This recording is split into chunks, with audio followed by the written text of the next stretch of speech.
Et notre spécialiste santé conso, Marjorie, est également là dans ce studio. Marjorie, c'est l'heure de votre quiz. Quelle entrée. On vous écoute. Alors dites-moi, plus de la moitié des personnes âgées entre 65 et 74 ans affirment ne plus avoir de relations intimes. C'est vrai ou c'est faux? Bah, si c'est vrai, c'est triste.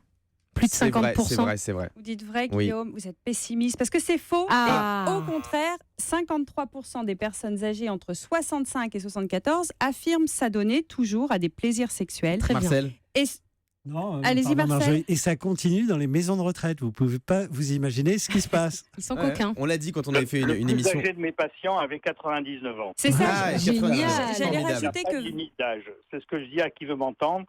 Si tant est qu'on soit en bonne santé. Parce qu'en fait, il faut être en bonne santé quand même pour pouvoir continuer à fonctionner sexuellement. Effectivement. Et je rajouterais que 26% des 75-85 ans interrogés dans un sondage affirment également toujours avoir des relations sexuelles, voire plusieurs fois par mois.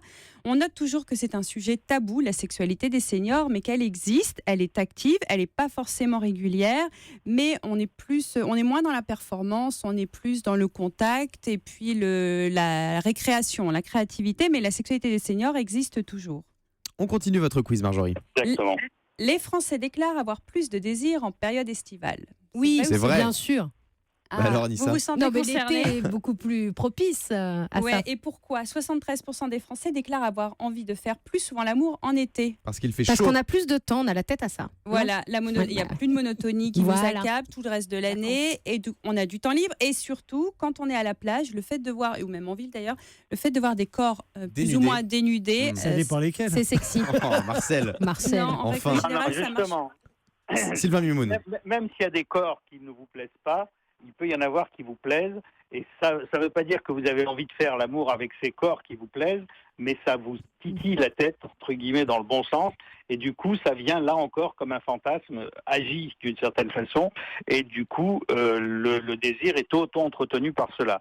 Plus on vit de manière enfermée, isolée du monde, moins on aura envie de faire l'amour. Si on est avec un climat favorable, que ce soit par des lectures, la plage et la détente entourant tout cela, le soleil, s'il peut être au rendez-vous, c'est encore mieux parce que ça vient agir au niveau du cerveau pour déclencher de l'endorphine, c'est-à-dire de l'antidouleur et de la détente. Mais la frontière est mince entre ce que vous décrivez, Sylvain Mimoun, et la tentation. Ah oui, ça c'est une autre histoire. C'est une vraie autre histoire, mais bon, ça existe. L'être humain est un être tenté, entre guillemets, qu'il le veuille ou non. Alors après, par éducation, il peut s'empêcher de subir la tentation ou de passer le cap. Il y en a d'autres qui arrivent à rester sur la ligne droite. Mais quelquefois, le fait d'avoir du fantasme, même pour un homme, même vis-à-vis d'une autre femme, par exemple, il peut tout à fait transformer ça dans sa tête et faire en sorte que ça va lui donner du désir et faire l'amour, même avec sa femme. Ça peut choquer quelques personnes, mais dans les faits, quelqu'un qui n'a pas de fantasme aura beaucoup plus de mal à avoir un désir sexuel durable. Marjorie. Et justement, pour ne pas rester isolé, il y a un autre endroit qui fait fantasmer les Français selon une étude. Vous savez où c'est d'après vous? L'ascenseur. Non, c'est pas ça. Je sais pas, écoutez. Non, mais Annie, Vous dites tout ce qui vous passe par la tête, Non, Anissa. non, ce sont des études. si, hein. mais elle a J'ai raison travaillé. parce que Merci Marjorie. plus généralement, c'est au bureau. On fantasme Voilà. beaucoup au bureau entre la promiscuité de tous les collègues. Voilà. Et on est 16% des interrogés à avouer avoir échangé des sextos avec un ou une collègue. Les moins de 44 ans sont concernés, alors attention à vous. Et en majorité, vous savez, c'est dans le bureau du patron que tout le monde fantasme.